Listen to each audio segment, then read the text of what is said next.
There we go. Oh, jeez. Ah, goddamn. How is it I've done this so many times and I still am, like, constantly fucking this up? Hold up. I need to change the title and the game and all this shit. I was like, yeah, everything's ready to go. We're all ready. Cool. It's cool. We're good. Didn't plug in the fucking mic. Fucking plug in the mic and then it's just like, what do we call this? Of trolls and tribulations. Sure. Just trying to, like, get this shit out as fast as possible.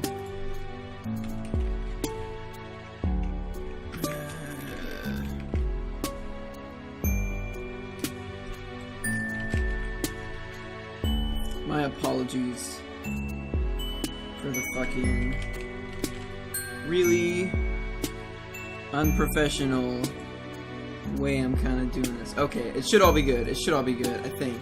I'm gonna refresh the page and make super duper sure. I'm sure this is super exciting for everyone watching.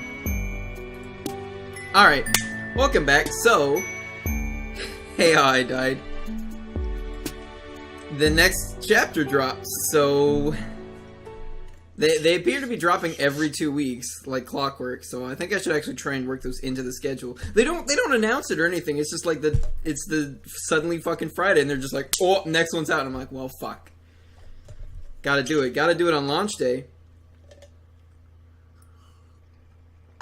I mean, the good news is it only usually takes us about an hour to do this. Putting one front foot. Hold up.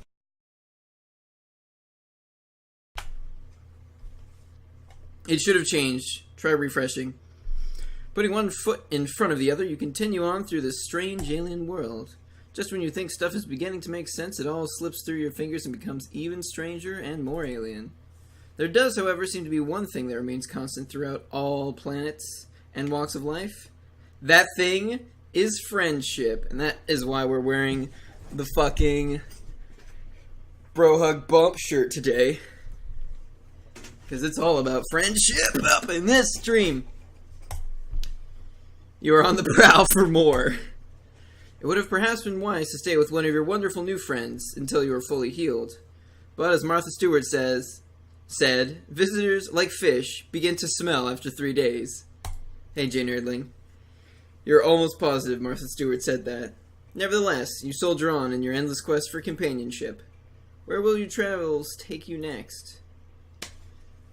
Okay, we've got Skyla Korriga and Branya Ursama. Well, we'll just do the left one and then the right one, as we've been doing. Oh! As dawn approaches, you find yourself heading out of the big city and into the rustic outskirts. This music! This is not Hiveswap. This is official Homestuck music. This is, I want to say Bronze Rebel off of the Colors and Mayhem track. Or album. So basically, one of Rufio's themes, or the Summoner's themes, whichever. And like this was a Bronze Blood, so sun sure is bright on this planet. It's rising over the crest of the distant hills, huge, fiery ball. Later it gets, the bigger and bigger it grows, way bigger than you've ever seen the sun on Earth. What's that smell? Could it be your flesh beginning to sizzle? Fantastic! You love the country. Should you be playing it? Are there royalties? No, that's not me. That's the game. The game's doing that. I'm allowed to stream the audio from the fucking game. If they put it in the goddamn game. No wonder the nightlife seems so active on Eternia. They're all nocturnal to avoid brutal daily roasting. Reach into your pocket for your cool new shades, but you appear to have left them at your friend's house. Fuck. You gotta get yourself together. Recent physical trauma and extensive blood loss has you a little fuzzy. You weren't built for this wilderness survival shit. You're starting to wish you just stolen a fucking Lamborghini or something instead of a spaceship. This seriously isn't looking good. The city's too far away now for you to turn back, so you have no choice but to keep walking. It's like Wild Arms 3. Maybe you can find a cave, or a hole in the ground. Maybe you can just cover yourself with grass. Not on YouTube videos and music. Okay, but that's that's the streamer like putting their own music on top of stuff. This is music in the game, and it's music owned by the people who make the game. So there shouldn't be a problem. You wish that someone had mentioned the Death Sun in between offering you alien meat products and calling you the muse. So, in between episodes 1 and 2. Off to your left in the distance, you catch sight of what might be the shimmer of sunlight on grass. A window? A solar panel? You can seriously clean up with the renewable energy on this planet. Should you change your trajectory and go toward the shimmer? It might just be a mirage. Well, I have a feeling this will be immediate failure. Honestly, you can probably see this one coming. Instantly scorched under the harsh light of Alternia's sun. Go toward the shimmer. You turn your aching, stinging meat sack toward the distant, promising sparkle of safety and succor. You focus on just staying upright, one step at a time. Just keep swimming or whatever. God, the sun though. We get SPF 5 million for this nonsense. But then, almost like it has picked itself up almost like it has picked itself up to come scuttling to meet you. You suddenly find yourself in front of a long, low structure. You let out a yelp of anguish pounding on the door. At least, you hope it's a door. Oh, so this is some sort of sentient bug building. 5 to 8% too loud. There, how about that? What in the world? Well, it's a southern accent. We can't escape it now. The door opens and you fall inside with one of the most pathetic whimpers of your career. Friendship career? Blessed darkness closes in on you. From right beside you comes a snuffling yip, like some joker is making fun of your dire situation. Something warm and wet glides up your stinging cheek. Hold on, lady. Give him some room. A pair of hands helps you sit up gently. Your eyes haven't adjusted enough to make out more than a couple shapes. One upright and one lower to the ground.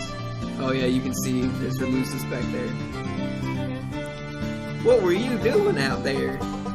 Whoa, the Y's are doubled. The Y's are doubled. I almost said W'd because there's a U right there. The Y's are doubled in speech, but not in her fucking name. Can you stand? I could like really draw them out. Can you? No, that would get obnoxious. I'm shaking my head at you, Jane Ridley. Strong arms pull you to your feet. You wonder if everyone on this planet is strong, or if they're just if you are just extremely flimsy. Oh, get it? Bluegrass. They guide you to a chair at the end of a long table. Stutteringly, you begin. You know what? I'm finding the fucking game audio too loud for my own thoughts. Here, I'm gonna turn it down there and turn that back up there. There we go. You begin to explain yourself, that you are injured, that you are an injured, exhausted traveler who's ravenous for pals. Well, bless your heart. But hold on, Tick. Dinner's about to burn.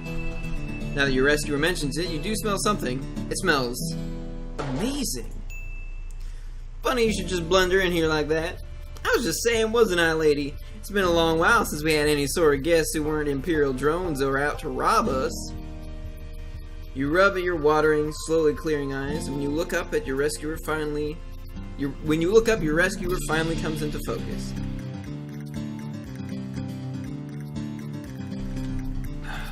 She's tall.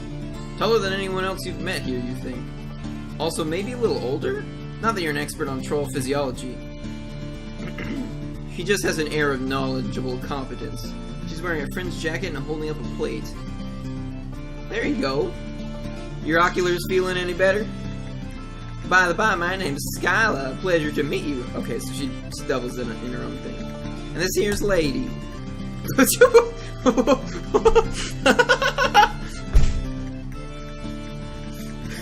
I love like the piercing white eyes. Jesus Christ. Oh man. I wonder whose job it was to go and find some picture of a fucking border collie and then just like bleach the shit out of it.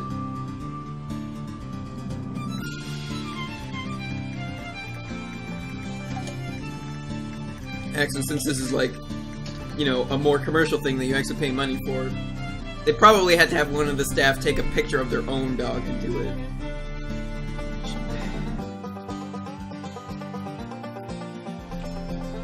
She looks down, and at first you think she means the table. Then you look under the table at the giant monster dog looking up at you. You jolt so hard you almost fly backward out of your goddamn chair. Whoa there! No need for theatrics. Looks a little like one of those lassie dogs with the pointed noses, except enormous and pure white. Its barks practically shake the whole house. Hey there, lady. No need to be rude. They've clearly had one hell of a time and they don't look dangerous. Just really peculiar. Besides, if they try anything, you and me can take them. Skylar puts her hands on her hips, staring you down with thunderous yellow eyes. Right. No funny business, you hear? You swallow and nod, trying to look unthreatening and obliging. Ready for anything. For instance, friendship? You're so ready for that. Skylar sets down the plate she's holding. Here, have a grub cake. There's plenty. That sounds gross as hell, but what's sitting on the plate looks and smells exactly like a normal pancake. Golden brown and crispy at the edges. There's boiled tree blood too, if you like. So, syrup. Also churned dairy product. She puts down a carafe of syrup and a dish of butter. Man, everything here has really weird names. Skylar pours out a cup of some very familiar smelling liquid. Brown bean juice, you guess. Skylar raises an eyebrow. No. That's just coffee. She sits down next to you. You're lucky you were only out in the light at dawn. I think that the coffee thing is actually internally consistent. Because they have coffee on the Meteor. I don't remember if any of the trolls on the Meteor ever actually refer to the coffee. But I don't recall them ever calling it anything else. I know Dave and Rose talked about it. You're lucky you were only out in the light at dawn. Nobody wants to be out in direct alternating sunlight besides Jade Bloods. No offense, but you certainly ain't any Jade Blood that I've ever seen. First I thought you were some sort of mutated Lucis, because you don't have horns and you were grunting and yipping up a storm back there. Copy of Universal well, no, Matthew McConaughey is the Universal Constant. Yeah, so Kanaya, Porum, Dolorosa, and I don't think we've met. Oh, the other person in this chapter is a Jade Blood. That explains it. So wait, she's having breakfast? But, okay, because trolls are nocturnal. So, this would effectively be like sunset. I won't call the drones. I'd best get used to being around aliens anyway, seeing as how I'm gonna be seeing a whole mess of y'all come next week. She laughs nervously. We're not sure what she's talking about. Do you even need to specify that anymore? It's just natural law at this point. The gravity, the conservation of energy, and you don't know what the fuck is going on. Lady, would you mind drawing a bath for our guest? No offense, but you smell like you could use one. You can't argue with that. You offer her a cautious smile. God, she seems so nice and caring. You've been burned before, and cut, and generally kicked around by fate. It's a tough world out there, but you want to trust Skyla. Lady takes a bucket in her muzzle and runs out into the yard, getting up on her hind legs and batting at the door latch to open it. It's adorable. Okay, that was like the door opening out into the blistering alternating sunlight. For a second I thought like the dog was radiating energy or something. The sun is high enough now that the whole landscape outside is washed in white. Oh god, the dog! Oh, it's sweet of you to worry. Lucy are fine going outside for a little while in the daylight. Their coats reflect light, or something to that effect. I don't really know how it works. I ain't exactly known for my scientific acumen. You tell her that she seems pretty smart, from where you're standing. As cynical as you are becoming, you just can't help trying to be her friend. She's so nice and, wow, really pretty. Now that that's a requirement for, not that that's a requirement for friendship, but your retinas would have to be way more scalded than they are not to notice that. That's nice of you to say. It wouldn't even really matter if I was a bona fide genius. Someone of my caste could never hope to rise up in the ranks. Best I can hope for is hauling crates in some cargo vessel. Ranks? Cargo vessel? You swallow your bite of grub cake, ready to ask her if she is thinking about joining the military. But just then a swell of noise erupts from outside the house. Shouts, crashes, and ladies' frantic barks. Skylar gasps and launches herself out of her chair, knocking over the carafe of syrup. It oozes across the table in a sticky wave. Oh no! Not now! What the hell is going on? Bandits! Goddamn loose thieves! You don't get the chance to ask anything else before Skylar careens toward the door, throwing up an arm as blazing white light pours in. Oh god, she's going to go outside and burn up. She isn't thinking straight. You've got to do something.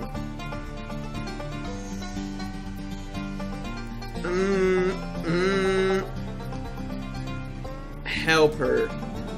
What the hell? You've already experienced the Alternian sun. It sucked a whole lot. Maybe now will suck less because of how bad it sucked then. Just a sliding scale of suckage. Skyla plunges into the daylight in the direction of the commotion, and like a big dumb asshole, you barrel out into the blazing hellscape after her. Surprise! It still sucks. You've had sunburns before, but this is ridiculous. This is a fucking monster of a gas giant pointing and laughing at the tiny speck of humanity you represent, trembling before the void. It's a pure assault on all your senses. The light is almost as bad as the heat, and you put up your arms to block the glare. Following the dust, Skyla kicks up behind her. You doubt your eyes will actually ever adjust to this fuckery. You can see a little better than before. There are about a dozen of them. All of them trolls, all wearing dark padded outfits that cover their faces. They look halfway between hazmat suits and SWAT uniforms. All of them have big, fake-looking guns that probably aren't fake. In fact, one of them shoots a laser at your face. You duck, and it leaves a blazing heat trail across your cheek. But as all of you is currently burning, it doesn't really break your stride.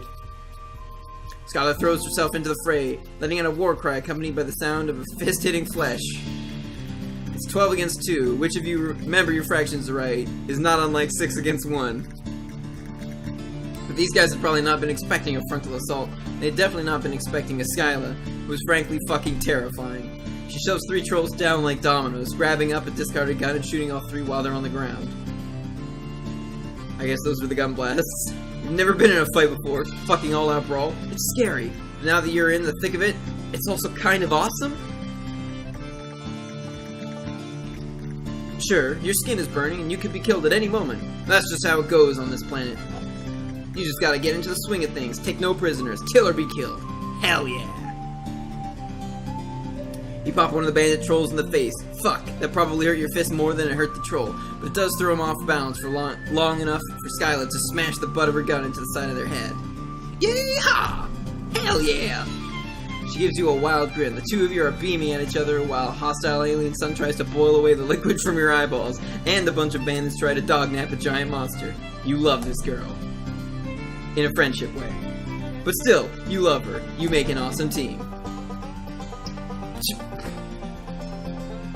Cool animation. Another troll comes up behind Skyla and she smashes an elbow into their throat, grabbing them by the front of their uniform and suplexing them into the dusty ground. She wails on them with her bare hands. God. She's really hot. Get lady! Oh, right. Stumble over to where the Lucis is thrashing inside a big black net. You don't have any way to cut her free, but she's already doing great on her own, biting through the fibers with her big sharp teeth. Hello. You hold the net still for her to finish the job, then pull it off her so she can join the fray. It's over fast after that. How did they even get Lady into the net in the first place? She's so giant and quick, grabbing trolls in her jaws and shaking them like chew toys.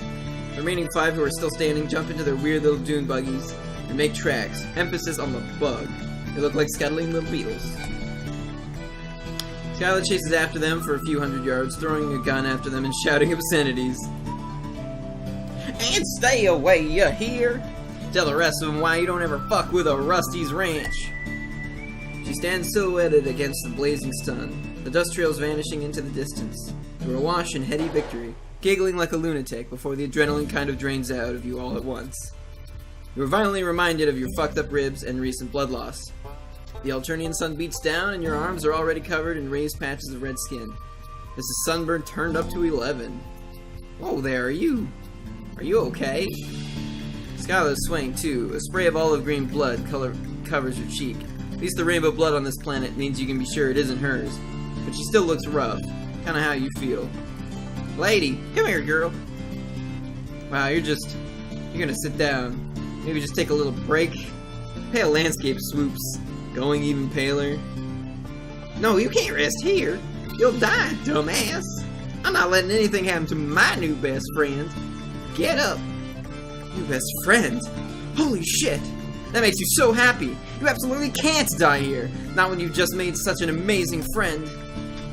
Somehow, the two of you manage to drag each other across the yard and toward the house. Hives, you're gonna get this lingo down if it kills you.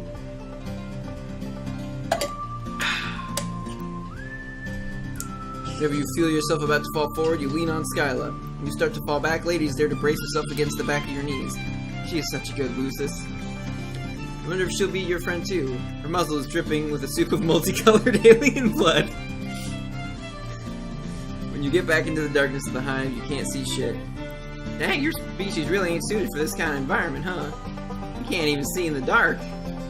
In demonstration, you walk right into the table. You've about had it with tables. You're sworn enemies at this point. Right, because the one you had to assemble for what's-her-face. Please don't knock down my nutrition platform. I built it myself. She sounds exhausted, but giddy. Dang, you really did that thing, didn't you? You kind of want to go in for that hug, but that sunburn is really something. Feels like tiny needles piercing your arms and cheeks. The back of your neck is a colony of fire ants. Oh yeah. Feels real bad, don't it? Come here. There's only one cure for sun rash. Skylar takes her hand. Gosh, this is next level friendship stuff. She leads you through a hive, and who knows if you're ever going to get all of your vision back. Maybe you're just blind for life. You'll have to get a cane and a whimsical aesthetic, and learn to navigate the world by smell alone. No, that would be stupid. Here we go. My coop isn't huge, but you're kinda scrawny. What are you waiting for? Take your clothes off. Man, the sun must have fucked with more than just your eyes, because you could have sworn Skylar just told you to take your clothes off. You're seriously not getting into my cocoon in those filthy rags. And I'm not sure what those clothes were supposed to be originally. Yeah, you aren't sure about your look either. Another new friend of yours told you it was rad, but you were both a little high at the time. You might be a little high right now. You wonder if sunstroke causes auditory hallucinations. Also, you don't know what a raccoon is. Really? What the heck do you sleep in on your planet? You hear rustling, followed by the sound of clothes hitting the floor, and then a weird gloop gloop, like someone getting into a bathtub, only thicker. If a troll didn't have soap, well, I don't really know what would happen. Oh, fuck. Double click. But I reckon it wouldn't be great. It can speed the healing process for burns and small wounds. I'm not sure what it's gonna do to your weird alien anatomy, but I don't see as how it's gonna make it any worse. You tell Skyla that in your experience, things can always get worse, especially from her perspective right now, since she's about to see you naked. Nothing like a little self-deprecating humor as an A+ cover for crippling insecurity. Skyla laughs. Come on now. I'm sure you're a perfectly healthy example of your species. Just get in already. I promise this isn't any sort of pale solicitation. Or flush, for that matter. I know it's awkward, but I only got the one coop. Right, okay, yeah. You can totally do this. You can make this not weird. You're gonna climb naked into a fucking slime tube with another naked alien. There's no way this could be weird. Nutrition platform. That either means her table or her plate. One of those two things. Probably her table, since she says she built it herself. Of course, you trip taking off your goddamn pants and Skylar starts laughing all over again. Not a me way, more in a chill, please join me in my slime bathtub, old chum way. In a non-awkward way. In a friend way. Get in the back of the tank, do it. It's a lot goopier. And, not transparent like a back to tank. It's like bright green ass slime.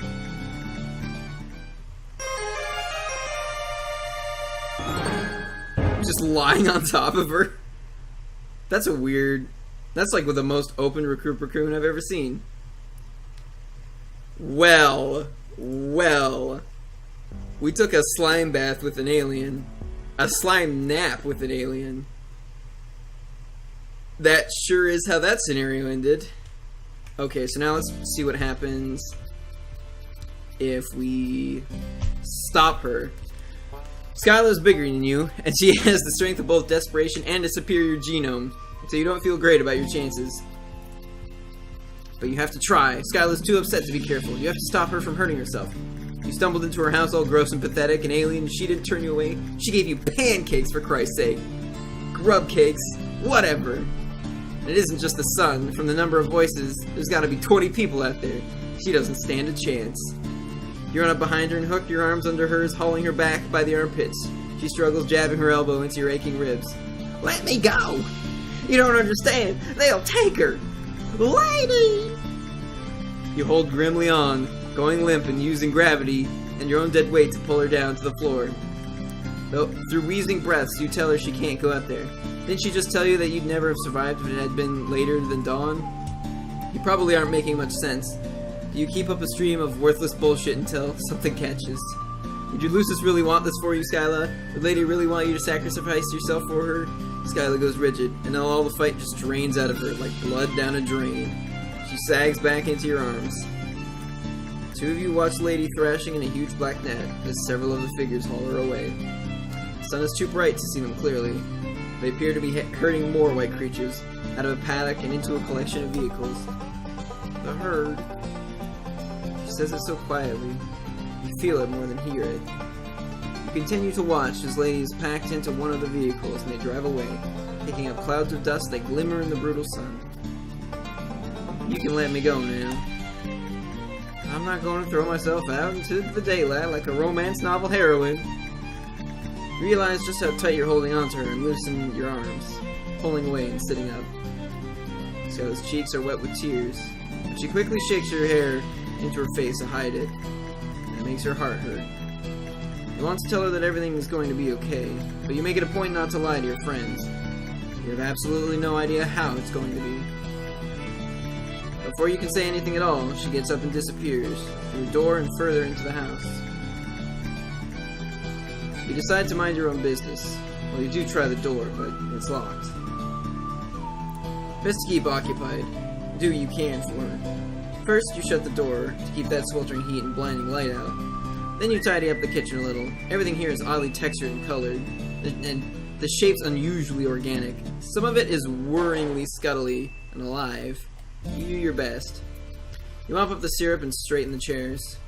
You're just trying to figure out how to get the sink to spit out some water onto the dirty dishes when Skyla comes back out. Her eyes are dry and her hair is going back out of her face. Don't worry about that. You're gonna break something. She plays with one of her beaded bracelets, with nervous little fidgets for her fingers. I could have never taken those pills by myself, especially not in broad daylight.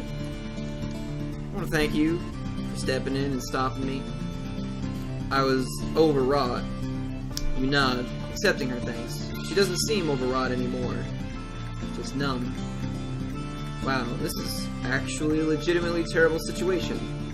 Not even in a dumb, zany way like all the other horse shit that has happened to you recently. You wonder who those guys even were. Lucis thieves. They've come before, but always at night. Never in such large numbers. So Lady and me could always take them. I never expected anything like this. Them to come out in force like this in the middle of the day? She sits down at the table, putting her elbow in the patch of syrup you missed. You offer her the dishcloth and notice several little discolored patches on her arm. Looks like she got burned just from having her arm out the door for like a minute and a half. You're really glad you didn't let her go out there. You've endured a lot of heinous shit in your short span on this planet. Injuries, and lots of added insults to those injuries. But the time you spend with Skyla waiting for the sun to go down is some of the worst and most hopeless. You don't know what to say to help her. You aren't actually her friend. You aren't even the same species. The troll-Lucis relationship is a little confusing, but they seem to be some combination of caretaker and pet. More symbiotic than parent and child. Finally, it gets late enough to venture outside, and you follow Skyla out to the empty paddock. There's nothing out here but a broken fence and trampled ground. And a couple moons. Wow, some kids lose their Luci. It's just a part of life. I would have been heading into the ordeal's next sweep anyway.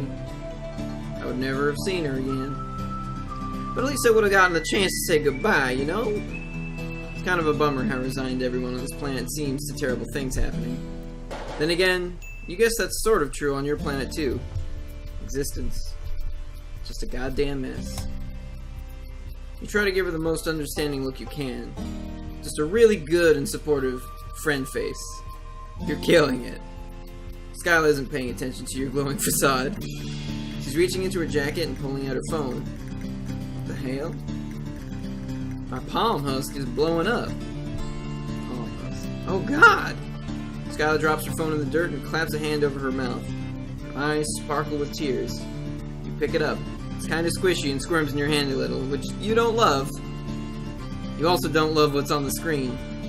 It's a troll in a mask, holding a gun on Lady, who's still in that net, baring her teeth. The gun looks fake, kind of like a Nerf gun. You bet it's not a Nerf gun. Shroud is my role model? How's it going? The photo is accompanied by more of that spiky text that you can't read. Me or her? Hey, how can you understand the Altarian spoken language but not the written? You decide not to think about it too hard, waste of time. They send a ransom demand. They say if I can't pay, they'll sell her. Troll Luci are valid for the strength all over the galaxy. Eris knows about the black market, but she doesn't do anything about it. She just takes a cut. You ask her how much the ransom demand is for, as if you have a penny to your name. She tells you a number that sounds stupidly large, even without knowing the exchange rate to Earth money. What am I supposed to do? Just sit here silently? No breaks. Also no breaks. Yes. They're just mocking me. They know a bronze blood can't afford this. They just want to force me to fail her one more time. Nor rakes. I mean, there might be rakes. There might be rakes with the other troll, who knows? Okay. Her voice breaks on a sob. You reach over and put your hand on her arm. She looks at you with big watery eyes, and you brace for her to fall into your arm sobbing. You're actually kind of hoping for it. Not that you're the type to want to profit off another's pain, but you're pretty sure that offering comfort in a time of crisis is a first-class ticket to Friendsville. Instead, Skyla gives you a hard shove backward. You take 2 stumbling steps and fall on your ass. Something squishes underneath you. A cow pat, or something alive. You aren't sure which you prefer, honestly. Sorry. I didn't actually push you that hard. Your species just seems pretty flimsy. I don't want sympathy right now. Especially not from you. She stands framed between the 2 moons. Some trick of perspective making her look just as distant. And just as sad. Not that moons are inherently sad. Whatever. That's not the issue right now. Had Skyla been lying to you before when she said she doesn't blame you? She'd even thanked you for stopping her from killing herself. Nah, I don't blame you. I just can't stand the sight of you. Looking at you just reminds me of losing Lady, and I don't think that'll ever change. Sorry. I really was hoping we could be friends. It's been a really long time since I've had anybody here that goes on 2 legs instead of 4. I just don't think it's gonna work out. You start walking now, you can probably make it to the city before sunrise. Or there's a Jade Blood calling nearby if you want to inflict your personal brand of assistance on them. Bye. You leave with your proverbial tail between your legs, and the last glimpse you get of Skyla, she's standing next to the empty paddock, staring at the ground. Rip. Rip. Alright, let's check out this other troll. Branya or Sama? Oh, in the caverns. We've been traveling through a cave network for a while now. The Ridge of Stone is a welcome respite from the eerily organic infrastructure you've been encountering, but it's also proving an unwelcome respite from friend-making. Maybe it was too much to hope for that this cavern would be home to another potential new buddy. Maybe leaving the big city behind was a horrible mistake. Just maybe. These dark, cold tunnels are completely devoid of... Oh, hang on, there's a bunch of buildings in the distance. This music was used in one of the earlier chapters. Oh, hello. I thought you were one of my girls, but you don't look like a Jadeblood. Or anything else, actually. How strange. You convey your usual spiel regarding your circumstances. You are lost and lonely, and your ribs are still broken, you think. Honestly, the ribs are fine. You could just use another friend or two. I see. My first responsibility is to my Jades and the Mother Grub, so I can't make any promises of friendship just yet. But you do look like you need someone to take care of you. What are they? Okay. Here in the Brooding Caverns, we follow a few simple rules. Don't invite drama from up top down. Don't invite drama from up top down below. Protect the Mother Grub. We have no hierarchy, but do what I say. Let's do everything we can to keep our current record of dozens of sweeps without any Jades being culled. You're not sure what half of those words mean, but you nod your head. Good. I'll take you to our hive. Follow me. You follow her into her hive, which looks like a school or some kind of dormitory with multiple rooms and multiple floors. Usually more of my Jades are around. I suppose that everyone is out watching the Imperial drones arrive with the filial pails. Fuck, I missed that last one. Girls, we have a visitor to our caverns. 1. Do not be alarmed by their bizarre appearance. They seem to be harmless and quite weak. 2. Okay, so she like makes lists, and like the start and ends of her lists has like the double V's. That's a weird fucking quirk. Do not give them more injuries than they already have. Our visitor deserves a warm Jadeblood welcome. She claps her hands. No one else is around, but you stand to attention and give her a thumbs up to show that you're ready, that you read her loud and clear. You notice that she calls you visitor and not friend, but that's okay. You can do whatever it takes until you're upgraded from visitor to friend, or at least charity case. Oh, there's like grubs in the background. You guys are supposed to be having your trials in the caverns, and then emerging victorious, and then bonding symbiotically with Lucis, not partying in a fucking sober bath. Bullshit. You follow her upstairs, and she stops at a big room on the 2nd floor. When you step into it, you have to clap your hand over your mouth to keep from gagging at the revolting sight. I am reading them. It's just, they appear to be nothing but pure attempts at attention grabbing, and not anything substantive or relevant to what's happening on stream. There are big baby-sized larvae-looking things all over the floor, squirming around and crying and inchworming out of kiddie pools of green slime. What the hell? This is our nursery. Most of these wigglers are sick or injured, so we look after them in here until they're well enough to go back to the caverns and spin their cocoons. What? This isn't how it's supposed to work. If they're sick or injured, then they just fucking die, because Alternia's rough like that. I'm not gonna read them all out loud. Everyone can see them. They're right there. They're on the stream. Or that way. That way. Only here for my RP. She looks shifty all of a sudden, giving you some side eye like she's sizing you up. You try to look very non-threatening and also 100% trustworthy. We keep this nursery on the down low. It's not against any laws, but it's something of a break with tradition to save any of the grubs instead of letting them die. Ah, there we go. To tell you the truth, I'm not sure why we do it. I guess it just feels right to me to take care of them. Same way I take care of my Jades. A nursery, huh? You look around again with this new information. I guess you can sort of see how the wigglers look like babies. Can't believe that one of these things could grow up into anything that looks like Bronya. Oh, is that her name? Bronya? But this is an alien planet, so who knows? She takes you over to a shelf that seems to hold medical supplies. Not sure what can be done for your broken ribs. Maybe she has some kind of alien technology that can help. But when she starts going through the cabinet, You don't see anything that looks high-tech like the thing that fixed your arm. Oh, yeah, it says it right there. I guess that most of what we have is stuff for the Wigglers. I'm not familiar enough with your bizarre anatomy to know if it will help. But if you're not completely sure how to do something, it's best to try anyway. 1. Even if you fail, everyone else can still learn from your mistake. 2. Maybe you won't fail. You never know. You're not sure about applying this ethos to your broken ribs, but she looks so determined. It might be rude to say no.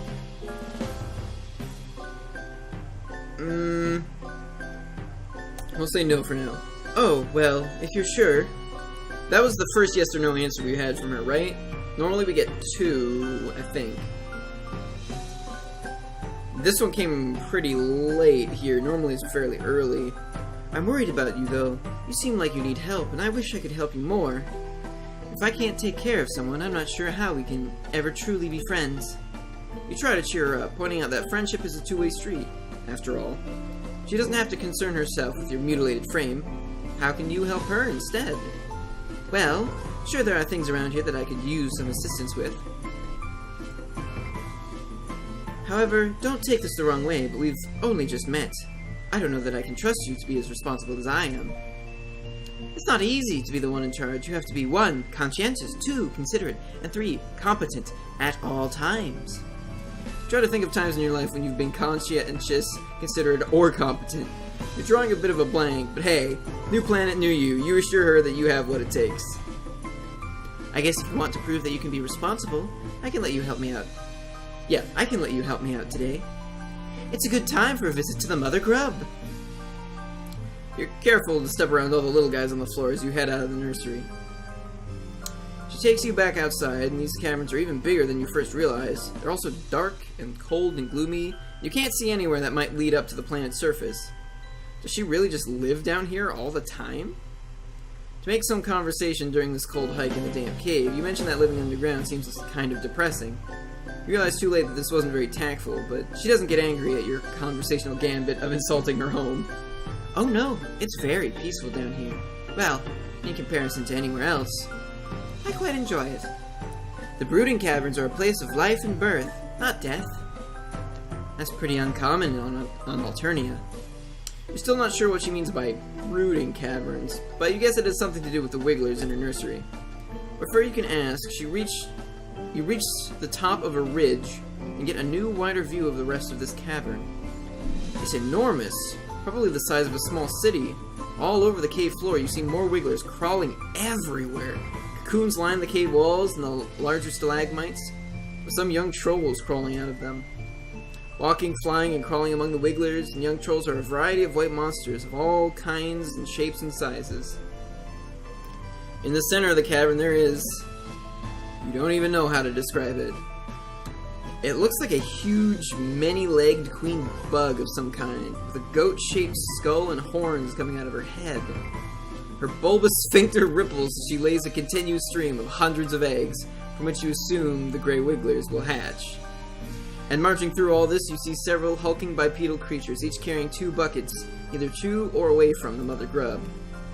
They look armed, and they move like regimented troops, soldiers of some kind. You're instinctively terrified of them. And this is where the magic happens. And by that I mean the continuation of our species. Jadebloods like myself are entrusted with looking after this process, which is of course a very special job. 1. The Imperial drones carry filial pails of genetic material to the Mother Grub for her slurry. 2. She lays eggs that hatch new grub broods. 3. After the Wigglers emerge from their cocoons, the new trolls will go through the trials, and the ones that make it will be selected by Eleusis to help care for them. 4. Together the young trolls and their Luci go up to the surface together, where the trolls will grow up, or get cold, or whatever. Man, this is like, for anyone who didn't like play Homestuck or anything, this is just like, exposition of how fucking troll society and reproduction works. As Bronya explains troll reproduction to you, one of the Imperial drones veers sharply to the left and in the process tramples over a few Wigglers and young trolls. The drone continues on, but several of the Luci cry out, crowding around their dead or injured charges. One of them, a gigantic beast that resembles a bison, bellows and rears up on its hind legs, hitting one of the other Luci with its front hoof. Oh geez, not again. The kind of damage control is a lot of what we have to deal with.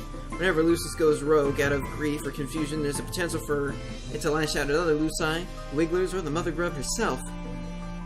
We Jadebloods cannot let that happen! She looks so concerned, a marked contrast to how confident she seemed before now. You offered to help her out earlier. It seems like now's your chance. Someone has to stop that rogue Lucis. And that someone could be you. No wonder they live so close to a fucking bronze blood, because she can just, like, calm them down psychically. Fight the monster. Save the day. You've got this. The Bison Lucis seems to be causing quite a ruckus. Other Luci have now gotten riled up too, with some of them trying to gather Wigglers to keep them out of harm's way, and others just getting hyped to thrash. Seems like it could turn into a monster stampede, and they're close to the Mother Grub's big, soft, vulnerable abdomen. Not great. Fighting a monster single-handed seems like a daunting first step in a friendship, but you did tell her you could be responsible. You square your shoulders and tell Bronya that she has nothing to worry about. You're going to stop that, Lucis, calm down all the other Luci, and protect that Mother Grub. All without breaking a sweat. And hopefully without breaking any more bones, either. Whoa there. I was going to suggest that I go after it while you stay here. You seem kind of weak and fragile. Even apart from your injuries, I mean. I don't want you to get hurt worse, and I'm not sure I trust anyone other than myself to take the lead on this. That wasn't quite the reaction you were hoping for. Normally you would be all about sitting back and letting her protect you because, well, protective and responsible is a good look on her. But desperate times call for desperate measures, and you don't know how else you're going to prove yourself worthy to be her friend. You do your best to project an air of confidence, or at least competence. You assure her that this is no sweat for you. You take down raging bison back on your home planet all the time. You're known for it, actually. Well, if you say that this isn't your first ungulate roping gallop expedition, rodeo, I'll believe you. I'll hang back to let you give it a shot. But if it gets too overwhelming in there, I'm right here. 1. Caring for the Mother Grub is my responsibility as a Jadeblood. 2. I'd never abandon a friend to deal with a mess on their own. If we end up being friends, that is. Oh, hell yes! Now you've got reason to hope. You approach the rampaging bison with caution. Do all bison have horns like that? Maybe they do. You're no bison expert. But you're pretty sure they don't all have teeth that nasty. Bison on Earth mostly eat grass, don't they? This guy doesn't look like a herbivore. At first you try to calm Lucis down by talking to it, but your soothing words have no effect. In fact, you might have just made it even angrier by suggesting that it pause and take some deep breaths in reaction to its trampled charge. You're not even sure it can understand human speech, come to think of it. You circle around it, wishing that you had some kind of lasso or something. Maybe you can herd it away from the Mother Grub? You look around to see if any of the other Luci look vaguely like Earth shepherd dogs, but no dice. Fucking what's her face is Lucis. That's a shepherd dog. You hesitate too long, the Lucis turns away, its fierce eyes falling on the Mother Grub. It stamps its hooves, snorts air out of its nostrils, and screams in a way that sounds a lot more hellish than you imagine normal bison are capable of. It's obviously about to charge, and you can only think of one thing to do. In desperation, you leap forward and tackle it, football style, doing everything you can with your flimsy human body to drag it onto its side. It half works. You plow into the Lucis and stop it in its tracks, but it topples over onto the nest of Wigglers, taking you down with it. Wigglers and young trolls go bouncing everywhere, squealing in distress, and the Luci descend upon you in a rage. Everything is chaos for a while. You're trapped beneath the Bison Lucis, which is very worrying for all your body parts, and you think you might feel something important rupturing inside you. But hey, on the bright side, this crushing mass is protecting you from all the other pissed-off Luci trying to attack you. Just as your whole breathing situation is starting to get dicey, you hear a commotion and what sounds like possibly the trouncing of some of the smaller Luci that were trying to get to you. A crowd of beasts around you scatters, and then you hear her. Oof, I'm having a hard time getting this thing off you. And he's still very angry. He keeps trying to kick me. Hey, Live High. Yeah, they seem to be coming out every 2 weeks, so I think I'm gonna actually try to add it into the schedule. Because they don't announce it until the fucking day of. Like, I'm on Tumblr and they're just like, boom, it's out. And I'm like, well, I guess I'm doing this now. Where's a bronze blood when you need one? We're probably like 3/4 of the way done. this chapter as well, and then we'll be doing Slay the Spire. You don't know what that means, but you're very grateful that she's here to help you. You try to communicate this, but it comes out garbled from all the blood in your mouth. Jesus. Maybe don't try to speak, or move, or help. You experience a sinking feeling that could be related to your diminishing odds of impressing Bronya and becoming her friend, or could be the compression of all your internal organs. Either way, it's tough to feel optimistic right now. Before you can give in to complete despair, you hear other voices. Your view is blocked by the mass of bison flesh on top of you, but could it be? Are there other people here to save you? Finally, I was wondering where you'd all gotten off to. Let's all work together, girls. You two, grab his horns to keep his head still and keep it from biting anyone. The rest of you come around with me to its backside so we can push it without getting kicked. You heard some grunting and muttering, and the bison starts making noises that sound more confused and less furious. The pressure and pain on your chest briefly spike in intensity as the thing's weight shifts, then they must succeed in dragging it off you, because suddenly you can breathe again. Are we not going to see any of the others? Oh, there's like a shaking going on. That's like the laziest, slightly different horn I've seen yet. It's kind of an inverse Kanaya horn, with less of a hook to it and a hook on this side. The crisis is not yet over. While you're still testing the use of your lungs and blinking up at the cavern ceiling, you hear a new cacophony of enraged monster noises. Uh-oh, the other Lucire is still agitated. Get down there and try to calm them down. Protect the mother grub. You try to lift yourself to see what's going on, but putting any weight on your arms makes you feel like maybe all your bones got turned into confetti. Painful, painful confetti. You feel strong hands propping you up gently, and now your head is in Bronya's lap. You try to focus more on how this is a nice place for your head to be, and less on the pain. It's not good. I don't know if my Jades can reach the stampede in time, and the mother grub could get injured. Not to mention all those wigglers in danger. Oh no. You didn't think this situation could get any worse, but now you see that several of the Imperial drones that had been about to leave the cavern are turning back, drawn by all the noise and chaos. But maybe this could be a good thing? Maybe they can instill some order. Fuck! They're going to kill everyone! She scrambles to her feet in the process, letting your head whack down on the cave floor. Your vision swims, but you can still make out the drones firing indiscriminately at the Lucii, the grubs, the wigglers, and the Jade Bloods. One laser beam skims the side of the mother grub's massive midsection, and her scream is so loud that the ceilings shake, and a few stalactites shake loose, falling on drones and Lucii and wigglers alike. It's a total catastrophe. A whole rainbow's worth of troll, wiggler, and Luci's blood is splattering the cavern walls. Bronya seems paralyzed by the chaos, looking from her Jades to the mother grub to the imperiled wigglers, and she's not sure who to help first. I can't believe it! This is the worst disaster we've ever had down here. And all because I could sit back and let someone else be responsible for once. If I were a less secure person, I could let this moment plant a seed of self-doubt in my mind about my ability to take care of others and do my job well. Or I could chalk it up to you being really fucking stupid. You shrink under the weight of her glare.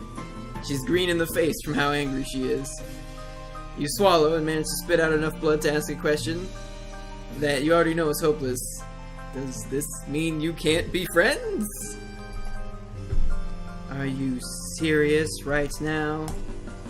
I do not make friends with anyone who recklessly endangers the trolls and wigglers under my care. You killed them all! Yay! Troll blood. Rip. Alright. So, let's go all the way to the second choice again. Wait, what did we pick the first time? We said no, right? Here we go. Be a weenie.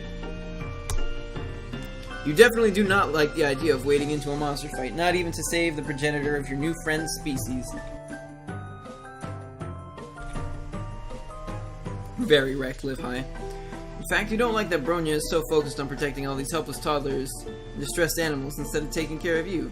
You stammer out that you don't think you can take on any kind of monster right now. In fact, you just felt another stab of pain in your ribs. You might be blacking out. Bronya's concerned face turns in your direction as you start to swoon. She catches you before you hit the ground. Your heart flutters. You look up at her serious face, and she looks like such a mom, but also such a friend. Like sort of combination of those two concepts. Yikes, you don't look so good. I can't leave you alone, not when you're in such a bad shape. Maybe I could carry you on my back while I try to stop the rampaging Lucis. Man, hold up. Like, why are they making all the trolls suddenly really strong? Because the Indigo Bloods was an obvious thing. Maybe our because well, we are like a literal, basically stick figure. Maybe that's the joke. We're like an actual weenie, like 75-pounder. Your heart flutters, turn to pinpricks of alarm. That sounds dangerous. Wait, what sounds dangerous? Oh, on your back. While I try to stop the rampaging Lucis. Ooh, mainly for you. You try to think of what you can say to dissuade her. Something other than, I think you should ignore the helpless babies and mother in danger behind you in favor of continuing to hold me in your strong arms. And before you can speak, you hear a commotion behind her. She turns to look over her shoulder, and her face sags with relief. Yes, the other Jades are here. They should know what to do. We've taken care of crises like this before. Of course, usually I'm there to help. If you crane your neck, you can just glimpse a crowd of trolls corralling the rogue Lucis away from the mother grub, while other trolls calm the remaining Luci and swoop up any wigglers in harm's way. It looks like I needn't have worried. They're more than capable of stepping in while I'm otherwise occupied. I'm so proud. Take this opportunity to compliment her on what a good leader she must be, to train the others so well. Super smooth. She beams at you and sits you down carefully on the cavern floor, kneeling at your side. This could have gone quite badly. I'm glad I didn't make the wrong choice when I stayed to help you instead of rushing off. It just goes to show, sometimes the best thing you can do for the group is take care of the weakest person in it. You kind of want to object to being called the weakest person, but you did just fake a fainting spell for attention, so maybe now isn't the best time. Instead, you thank her sincerely for sticking by your side. The two of you watch together as order is gradually restored to the chaos below, and even with your injuries, you feel close to content and quite hopeful about how this relationship is progressing. You notice that at your side, several wigglers are blindly squirming around, confused and crying. There's some young trolls here too, looking around, all lost and bereft. Whoops, what did I do?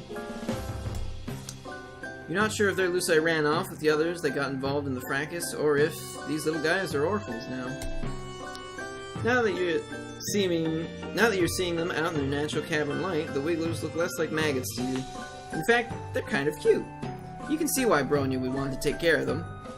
One of the smallest wigglers, closest to you, has somehow flipped himself over onto his back and seems unable to right himself, his little legs waving in the air while he cries. Trying to be careful with your ribs, you reach out to scoop him up and cradle him to your chest, rocking him back and forth until his cries quiet down. Wow, you have a very strong nurturing instinct. I think he likes you. You almost look like you could be his Lucis. Or a Jade Blood. I guess we are in, like all white, just like the Luci are.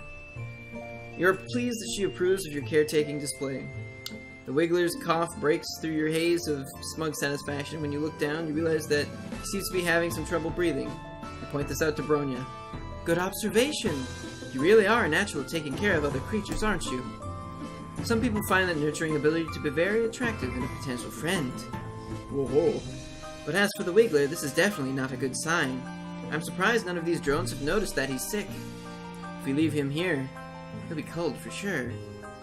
Bronya takes the Wiggler from you, and you're more than happy to hand him over, considering that you have no idea what to do with a sick baby that's not your species. Also, your broken ribs make holding a baby kind of painful, and Bronya holds the Wiggler carefully, but with perfect ease. Just like you hope she'll cradle your new friendship in its infancy. Jesus. Once Bronya feels assured that her Jades have the situation at the Brooding Caverns under control, you both take the Wiggler back to the Jade Blood Nursery. You hover around uselessly while Bronya sets up some kind of crib filled with green slime. You're a little concerned when she takes the Wiggler and submerges him under the slime because, like, he was already having trouble breathing. Surely drowning in slime won't help. The sulfur should strengthen his bellow sacs and soothe his sorrow shoot. When he gets healthy again, I'll take him back to the cabin and set him free to make his cocoon and pupate. He's so small. Wait.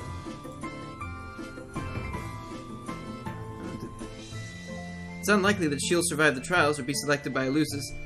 I think maybe there's some confusion on the gender of the grub. You hate to see Bronya looking sad in the writing. You try to be sympathetic, mentioning your astute observation that this whole system set up with the Wigglers and the trials and the culling seems pretty brutal. What? Oh no, I would never suggest. This is just the way the world works. And it's fine. It's fine. Trials are how young trolls prove that they're strong enough to survive. It's only right for the weak to be culled.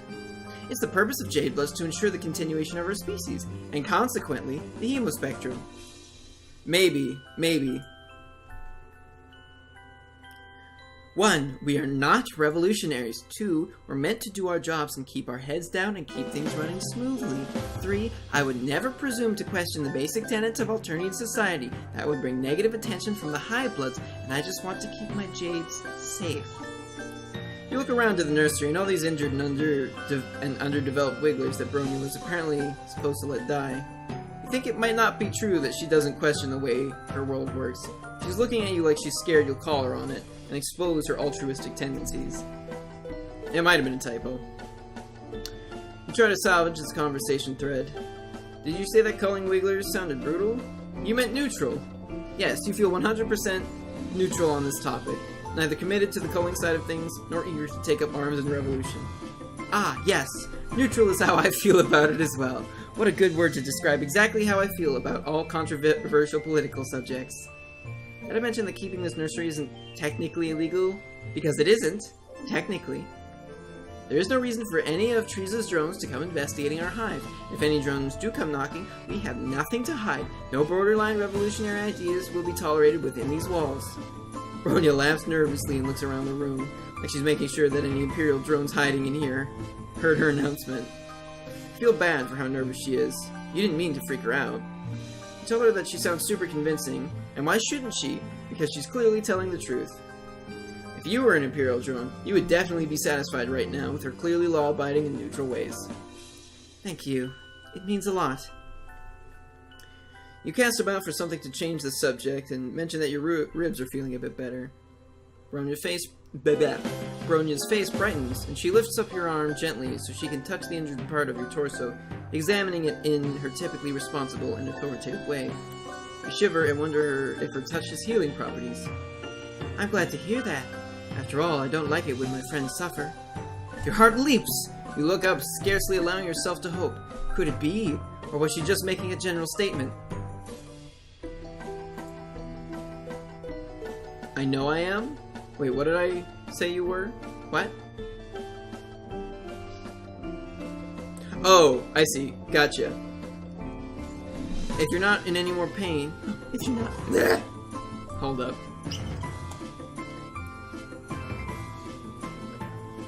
These episodes always take the most out of my throat. If you're not in any more pain, hopefully this means your injuries will heal soon. I'll take care of you until then, my friend. You're overcome. Your eyes fill with tears. Bronya smiles at you and squeezes your hand. Ah! Self-care comes first. Hooray. What is that tube? I don't know.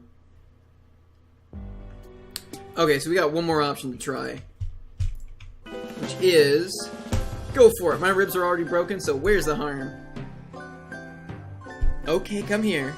Lift up your shirt so I can get to your injured bellow sack enclosures. Yes, like that. Turn the part that's all bloody and horrifying toward me. You won by sucking. She has something that looks like some kind of ointment. It's a shade of bright green, similar to the slime bed you see around the nursery. It also seems to be glowing. It seems like there's nothing wrong about applying it to your skin. But despite your optimism, the second Bronya rubs some of it on your broken skin, you feel a searing hot pain like you've just got doused with poison.